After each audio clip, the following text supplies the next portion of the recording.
Hi, and thanks for joining me. I'm Patty from PS Paper Crafts, and I show you how to make cards using Stampin' Up products. I'm an independent Stampin' Up demonstrator, and today I'm going to show you how to make this card. It's pretty simple, very pretty, and I wanted to show you a couple of tricks of how to color and then how to stamp the image so it all lines up together using my Stamparatus. So the inside is just a piece of this stamp.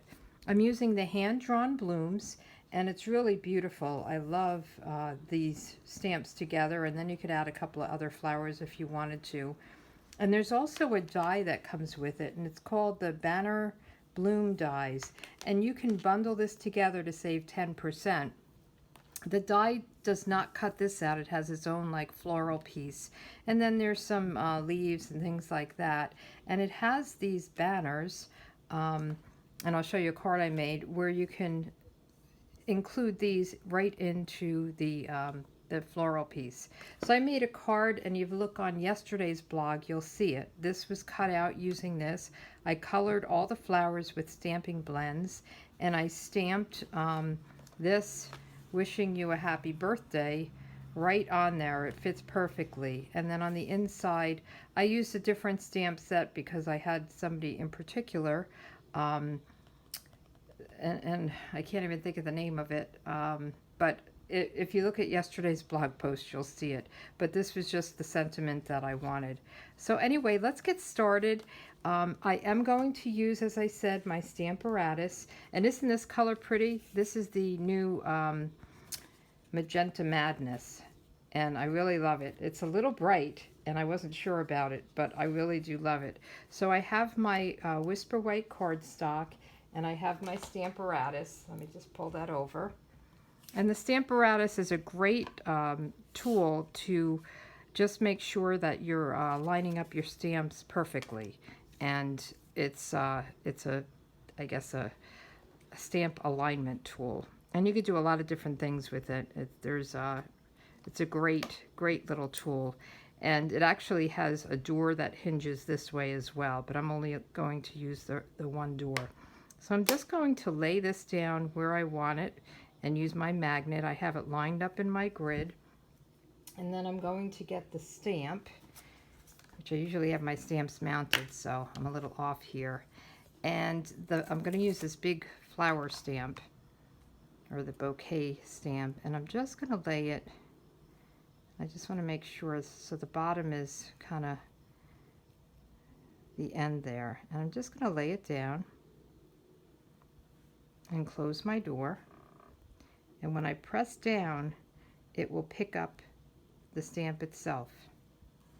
And let me just move this over. I like to put my stamp case underneath it to make it even so it doesn't bounce around. Then I'll use my Memento ink. And the nice thing about this is if you don't get a good coverage, you can just ink it up and stamp it down again because it's in a perfectly lined up. I'm just going to press down on this. Isn't that pretty? I am going to make it a little darker. So I'm going to just ink it up again. Sorry if I'm shaking you. And then press it down again. And now the paper is in the exact place it needs to be to get a perfectly lined up stamp. So I'm going to pull this off, and what I was having a hard time with was the getting the bow and the bouquet all lined up perfectly. So I kind of played around with it, and this is probably a strange way to do it. But at first I was going down here, but you really want the bottom of this to be up. So I don't want to make a mistake. What I did was I used a piece of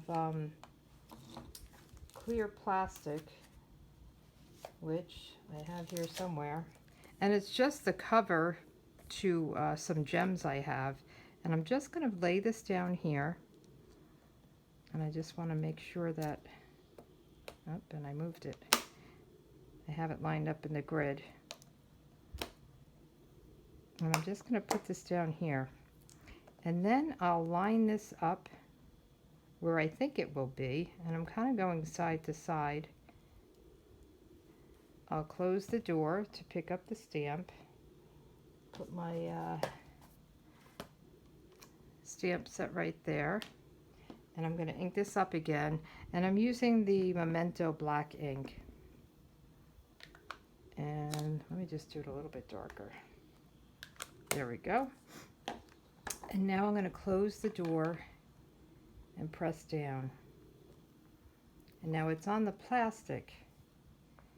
And if I want to line it up a little bit differently, what I can do is move this piece so that it's just where I want it. So I think that looks good. And now I could take my magnet, put it up here to hold that in place. And now I know, and I could just wipe that off with some water. Now I know that when I stamp this, it will be in the right place. Now there are sheets that you can get to use this. I just used what I had on hand, like a clear sheet. Acetate sheet, I guess is what it's called. Okay, and I think I'll do this one again. So I thought it lined up pretty well. I think my first card I didn't line up exactly, and I was trying to figure out, I actually drew in some lines down here to connect it because they were separated a little bit, which worked out fine, but I really wanted to line it up better. So that's just a little trick. Okay, so now we have this done, and the magnet's very, very strong, as you can see. So I'm just going to put that away and start my coloring. So the coloring, I'm using ink pads. I'm using lots of ink pads. So I have them all here, and what I'm doing is I'm using my blender pen. So these blender pens are fantastic. You get 3 of them together when you order them, and you can pick up ink from a marker, from a stamp pad. You could do watercoloring with them. They're really cool. So the first thing I'm going to show you is you can just take a blank clear block and use this as your palette. So you could just pick up your ink, and I want to make sure it's clean, so this is the way you clean it off. You just want to make sure you don't have anything from the last time. And I'm just going to kind of dot where I want this blue, and I'm coloring it, and you just go, and it gets lighter as you go, and you can just pick up more ink. Now I'm not going to color everything here. I just wanted to show you a couple of different ways to do this. So we'll just color a little bit more. And then to clean it off, you just kind of go until it's clear. Now what I can do is I can wash this off. I will use my my chamois, is that what it's called? And just clean it off, and then I can move on to the next color. The other thing you can do is you can take your ink pad and you can squeeze it. Now the old ink pads were easier to squeeze. Let me see if this squeeze is good. And it gives you this little palette here. And then you can just pick up and you can color in your flowers this way. And you just keep going. And you could actually, if you did it on the block, you could spritz it with water to get more of a watercolor. And you just can color everything. And I'll tell you all the colors I used so that you'll know, but I am not going to color the entire flower because I think it'll take too long. So that's way number 2.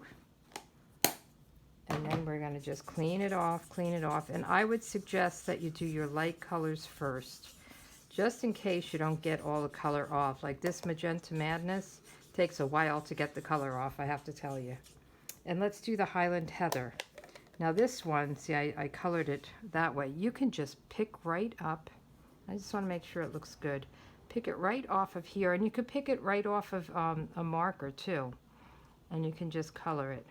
And I think this may give you even like a more of a darker color. Isn't that pretty? And all you need are, are either your markers or your ink pads and the blender pens. I just love these. So with the magic video, I already have mine done. Okay, so I have this one. I already stamped hello, so I just used the hello stamp from here. I inked it up in black and I stamped it down below, and then I stamped just part of the flowers for the inside of the card. So let's put the card together, and I'll finish the other one up and have it and send it. And actually, without coloring it, I think it's beautiful. You could tie a different ribbon here if you wanted to, and I just think it's a pretty delicate kind of look. So we're going to get our Magenta Madness, and I have that already cut and folded, and we'll use the new Stampin' Seal. And I learned a trick with this. I'm full of tricks today. If you just go down and then bend it this way, it'll cut it off. I was struggling with pulling it down because I kept, I guess I wasn't breaking it well. So I forget who put that on. I'll put it on my blog. But I saw somebody did a quick YouTube video on how to use it, because I think other people were struggling like I was. So isn't that pretty? And I love the Magenta Madness color. It just really, whoops, I didn't do it. See, and then I have that problem. So then you have to just break it that way. That's the key. And it works really well. So let's get this inside, and this is the type of card that I wouldn't put a sentiment in, because I want to just write, a personal note. If you wanted to put a sentiment in, you surely could do that. And then the only other thing, and I have it all flat, I didn't even pop anything up, which is amazing with the dimensionals, but I did add some of the rhinestones to the center of the Highland Heather flowers. So, and once I'm done putting these on, I'll just go through the colors I use, and they will be in my blog. I always have all the measurements and step-by-step instructions, even though you have the video, just to, to tell you, explain it to you, how I did a certain thing. So if you go to PS Paper Crafts, you can see that. And I'm using my Picket tool to get these all lined up. And I'll do one more. But I just love this this stamp set. I think it's really beautiful, and I love having a large stamp like this, the large piece. It just takes over the whole card, so you don't really need to add much more to it. So the card is done, and let me go through. So I did Bumblebee and Soft Suede for these. And I think these are cone flowers, so I probably could have done maybe Rococo Rose or something like that, but I like them in the yellow. And then I have Magenta Madness. The leaves are all garden green. I use Calypso Coral for these little pops of orange, and then Highland Heather for these flowers. And where did I put the, oh, I don't have here it is, the Seaside Spray for these little blue flowers. So these are the cards. I think they're really pretty, and give it a try with the blender pens. They're really fun to use and easy. And again, you could, stamp this in your ink pad, spritz it with a little water, and get an even lighter color and more watercolor. But thanks a lot for joining. You guys have a good day. Bye.